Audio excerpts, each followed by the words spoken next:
చేస్తావు, ఎదుటి వ్యక్తిని సంతోషపరిచే ప్రయత్నం చేస్తావు. నీవు సంతోషంగా నీ కోరిక నెరవేర్చుకోవడం ఇంపార్టెంట్ కాదు. You will try to please other person, you will try to make other person happy. అలా కాకుండా నీ కోరిక నువ్వు తీర్చుకుని వెళ్ళిపోవడం అనేది ఇట్స్ నాట్ లవ్. ఐసాక్ ఏం చేశాడయ్యా అంటే ముందు వివాహం చేసుకున్నాడు, తర్వాత భార్యను ఏం చేశాడు చెప్పండి? ప్రేమించాడు. ప్రేమించిన తరువాతే ఆ ప్రేమతోనే శారీరక కలయిక.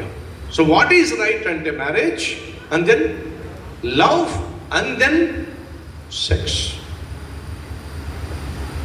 ఇది వాక్యానుసారం. ఇలా అయినటువంటి ఇది ప్రాక్టీస్ చేసే కుటుంబం ఫలిస్తుంది, ఫలభరితమైన జీవితం జీవిస్తుంది, ప్రభువును ఘనపరుస్తుంది. ఒక్కసారి ఆలోచించు. ఈ మూడవ విషయం, పెళ్లి చేసుకున్నావు, పెళ్లి చేసుకుని నువ్వు నీ భార్యను ఏం చేయాలి, నీ భర్తను ఏం చేయాలి? ప్రేమించాలి.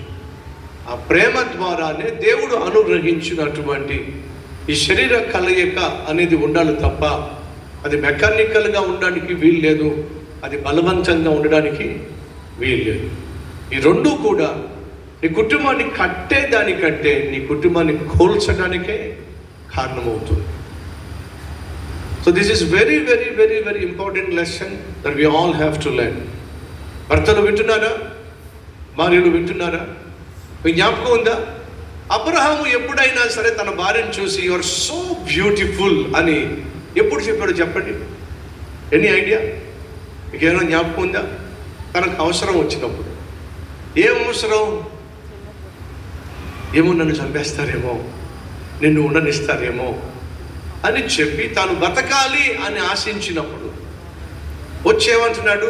సారా చాలా అందగత్తివి, కాబట్టి నిన్ను బతకనిస్తారేమో, నన్ను చంపేస్తారేమో, యు ఆర్ సో బ్యూటిఫుల్ సారా అని చెప్పి తన కోరికను బయటపెట్టాడు. తన స్వార్థంతో కూడిన కోరికను బయటపెట్టాడు.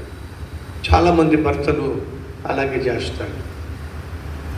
తమ కోరికను నెరవేర్చుకోవడానికి అబ్బో ఆ సమయంలో భార్యను ఎంత పొగుడుతారో, వారు కోరిక తీరిపోయిన తర్వాత అదే భార్యను ఇష్టం వచ్చినట్టుగా మాట్లాడతారు. ఇది బలవంతం అవుతుంది, ఇది ప్రేమతో కూడిన కార్యం కాదే కాదు. మార్చుకుంటే బాగుంటుంది విధానం.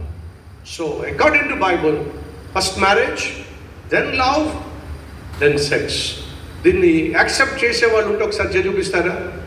ఎస్, వాళ్ళకి మాత్రం భోజనం పెట్టబోతున్నాం. ఎస్.